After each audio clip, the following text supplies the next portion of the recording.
अस्सलामु अलैकुम वरहमतुल्लाहि वबरकातुहू। रमज़ान की एक बड़ी ख़ूबसूरत इबादत है जिसको अक्सर हमारी ख़वातीन मिस कर देती हैं। हालांकि ये एक ऐसी इबादत है जिसको हुज़ूर अलैहिस्सलातु वस्सलाम पसंद फरमाते थे। सहाबा और सहाबियात इस इबादत को रमज़ान के महीने में बड़े पाबंदी और अहतमाम के साथ अदा फरमाते थे। और इस इबादत के बारे में अल्लाह के नबी सल्लल्लाहु अलैहि वसल्लम का इरशाद है कि जिस शख्स ने रमज़ान के महीने में रोज़े रखे और इस इबादत को किया तो अल्लाह ताला उसके पिछले तमाम गुनाहों को माफ़ फरमा देता है। वो इबादत है तरावी की नमाज। मर्द हज़रात तो मसाजिद में तरावी पढ़ने के लिए जाते हैं। ख़वातीन चूँकि सुबह से शाम तक काम काजों में थकी होती हैं, इफ्तारी बनाना, फिर घर वालों को इफ्तारी करवाना, बर्तन वग़ैरह, किचन, दुनिया भर के काम होते हैं। तो मर्द हज़रात जब मस्जिद जाते हैं तो ख़वातीन ये समझती हैं कि भाई अब तो हम आराम कर लें, अब क्योंकि मर्द हज़रात आएंगे 2 घंटे बाद तरावी पढ़कर, तो फिर उनको खाना वगैरह देना होगा, तो थकान बहुत हो जाएगी, चलो अब थोड़ा सा आराम कर लेते हैं। मैं आपको ये बताना चाहता हूँ कि जिस तरह से तरावी मर्दों के लिए सुन्नत मुअक्कदा है, ख़वातीन के लिए भी सुन्नत मुअक्कदा है। और ये एक ऐसी अजीम और ऐसी प्यारी और ख़ूबसूरत इबादत है जिसको आप अलैहिस्सलातु वस्सलाम ने पसंद फरमाया। सहाबा और सहाबियात तरावी की नमाज़ पढ़ा करते थे। सहाबियात तो बाकायदा इमाम साहब का इंतज़ाम करके उनके पीछे पढ़ा करती थी। बाज़ दफ़ा सहाबा इकराम के ज़माने में सहाबियात के लिए मस्जिद में अलग इंतज़ामात हुआ करते थे।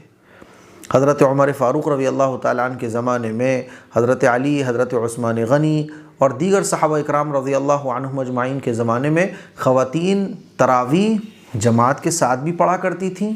मस्जिद में भी उनके अलग इंतज़ाम हुआ करता था और अक्सर ख़वातीन अपने घरों में भी पढ़ लिया करती थीं, लेकिन तरावी नहीं छोड़ा करती थी।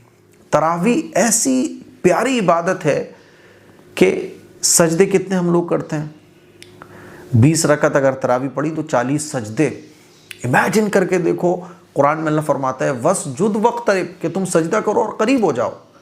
रमज़ान के महीने में ये जो 40 सजदे होते हैं और फिर पूरे महीने में आप काउंट करो, ये जो क़याम होता है, ये जो कुरान पढ़ना होता है, तरावी की नमाज अल्लाह को बहुत पसंद है। अल्लाह के नबी सल्लल्लाहु अलैहि वसल्लम ने इरशाद फरमाया, जिस शख्स ने रमज़ान के रोज़े रखे और रात में क़याम फरमाया, तरावी की नमाज़ पढ़ी, तो अल्लाह ताला उसके पिछले तमाम गुनाहों को माफ़ फरमा देता है। और देखो, मैं अपनी तमाम ख़वातीन से कहना चाहता हूँ कि रमज़ान का महीना है ही सब्र का महीना। यानी भूखा प्यासा रहने पर आदमी सब्र करता है कि नहीं मुझे रोज़ा रखना है। थकान हो रही होती है लेकिन वो सब्र करता है, अपने आप को जमाता है कि नहीं, अल्लाह के लिए मुझे थकान बर्दाश्त करनी है। रमज़ान का महीना है ही अपने आप को थकाने का। और मैं मर्द हज़रात से कहना चाहूँगा कि ख़वातीन के ऊपर से बोझ को कम कर दो। उन पर इफ्तारी का बोझ इतना ना डालो कि वो तरावी ना पढ़ पाएँ। आप घर में कह दो कि भाई इफ्तारी हल्की फुल्की बनाओ, तरावी आप ख़वातीन की नहीं छूटना चाहिए। ऐसा ना हो कि ख़वातीन इफ्तारी बनाने में 2-2, 4-4 घंटे लगी हैं, फिर इफ्तारी खिलाने में 2-2, 4-4 घंटे जा रहे हैं, और फिर रात को इतनी सुस्ती, इतनी थकान कि अब तरावी पढ़ने का मौका ही नहीं मिल पा रहा है। ख़वातीन को चाहिए कि इतनी इफ्तारी बनाए जिससे काम चल सकता हो। बहुत ज़्यादा इफ्तारी बनाना जिससे आपकी तरावी की नमाज़ मिस हो जाए, ये बिल्कुल दुरुस्त नहीं है। और मर्द हज़रात इसमें बढ़ चढ़ कर हिस्सा लें। घर की ख़वातीन से कहें कि नहीं, आपको तरावी पढ़ना है, इफ्तारी इतनी बनाओ बस काम हो जाए। खाने पीने के चक्कर में हम अपना रमज़ान का कीमती वक्त ज़ाया कर दें, ये अच्छी बात नहीं है। मैंने तो अल्हम्दुलिल्लाह इस साल तरावी का इंतज़ाम ख़वातीन के लिए जमात के साथ किया। अलग से एक पूरा हॉल मैंने रेडी करवाया। ख़वातीन माशाल्लाह अल्हम्दुलिल्लाह फ़िरोज़ाबाद में जमात के साथ इमाम साहब के पीछे पर्दे के दायरे में रहते हुए तरावी पढ़ सकेंगी।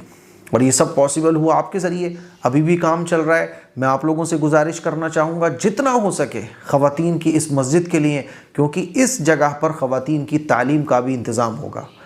रमज़ान के बाद भी ख़वातीन यहाँ आकर कुरान मजीद की तालीम हासिल कर सकेंगी, इबादत कर सकेंगी, जब चाहेंगी नमाज़ पढ़ सकेंगी। जितना हो सके आप लोग इस मस्जिद के लिए ताउन कीजिए ताकि ख़वातीन के लिए एक बेहतरीन सेटअप दीनी तैयार हो सके और ख़वातीन हर साल रमज़ान के महीने में जमात के साथ इमाम साहब के पीछे तरावी पढ़ सकें। अगर ऐसा पॉसिबल हो जाए तो बहुत अच्छी बात है।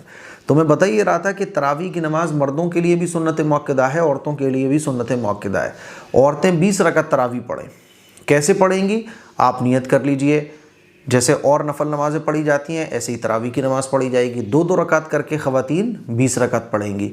2-2 रकात, 2 रकात नफल, फिर 2 रकात नफल, 4 रकात के बाद 1-2 मिनट आप बैठे, फिर उसके बाद 2 रकात नफल, 2-2 रकात करके आप 20 रकात पढ़ें। बीच में आप उठकर कहीं जा भी सकती हैं, आपको थोड़ा सा आराम करना है या कोई आ गया, कोई खाना वगैरह देने की ज़रूरत पेश आ गई, बच्चे को दूध पिलाने की ज़रूरत पेश आ गई, तो वो भी आप काम कर सकती हैं। कुल मिला के ये है कि ये 20 रकात आप टुकड़ों में भी पढ़ सकती हैं और डायरेक्टली भी एक साथ भी आप 20 रकात पढ़ सकती हैं। मिसाल के तौर पे आपने 1 घंटे में 4 पढ़ ली, फिर 1 घंटे में 8 रकात पढ़ ली, फिर आप सहरी में उठी जब आपने पढ़ ली। मेरे कहने का मतलब ये है कि इशा की नमाज़ पढ़ने के बाद सहरी का टाइम ख़त्म होने तक आप ये 20 रकात तरावी की पढ़िए, ठीक है। तो आप टुकड़ों में भी पढ़ सकती हैं।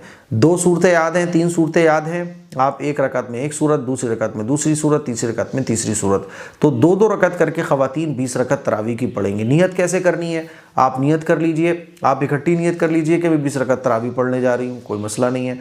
आप 2-2 रकात करके नियत करें। नियत ज़बान से करना चाहें तो ज़बान से भी कर सकती हैं, बाकी दिल में नियत होती है।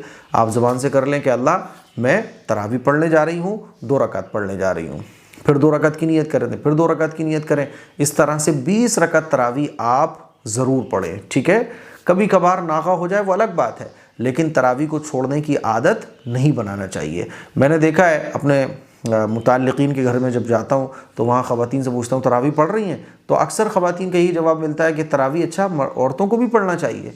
अरे भाई, नफल इबादत तो जितनी ज़्यादा हो सके करो रमज़ान में, क्योंकि अल्लाह एक नफल इबादत का सवाब फ़र्ज़ के बराबर कर देता है रमज़ान के महीने में। तो रमज़ान का महीना इबादत करने का महीना है, रमज़ान का महीना अपने आप को थकाने का महीना है। इसी थकान पे तो अल्लाह को प्यार आता है कि देखो मेरा बंदा और मेरी बंदी सुबह से शाम तक भूखा प्यासा रहे और अब आराम करने का वक्त आया तो ये फिर मुसल्ले पे खड़े हो गए और अल्लाह के सामने 20 रकात तरावी की पढ़ रहे हैं, अल्लाह से मांग रहे हैं। इसी पे तो अल्लाह को प्यार आता है। अल्लाह के नबी सल्लल्लाहु अलैहि वसल्लम तो जब रोज़ा इफ्तार फरमाते थे तो क्या दुआ पढ़ा करते थे, ज़हाबज़्ज़माउ वबतल्लतिल उरूक़ु वसबतल अज्रु इंशाअल्लाह, कि रोज़ा रखा तो थकान ख़त्म हो गई, प्यास ख़त्म हो गई, सब कुछ ख़त्म हो गया, लेकिन अज्र बाकी रह गया। तो रमज़ान का महीना है ही थकाने का। मैं ख़वातीन से दरख्वास्त करना चाहूँगा कि तरावी का अहतमाम करें, बहुत अहतमाम करें, आपकी तरावी मिस नहीं होना चाहिए। मुझे उम्मीद है कि ये तमाम बातें आपको अच्छे तरीके से समझ आ गई होंगी। इस क्लिप को शेयर करें। अस्सलामु अलैकुम वरहमतुल्लाहि वबरकातुहू।